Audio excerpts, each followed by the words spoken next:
To change the screen colors for Redmi Note 15 Pro 5G, first of all, let's open settings on our device. Next step is to scroll down. Here we'll be looking for the display and brightness. When you enter those, scroll down again to the color scheme. There's plenty of options that you can customize here. First is the color preset. You can choose vivid, saturated, standard, or you can go for advanced settings.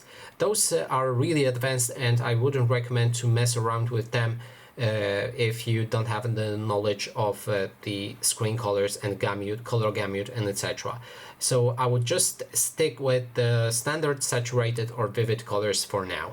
Then there's the color temperature. You can adjust the color tint for your screen and then it will apply that, in this case pinkish color tint to my screen. We can also change it to default anytime or warm or cool.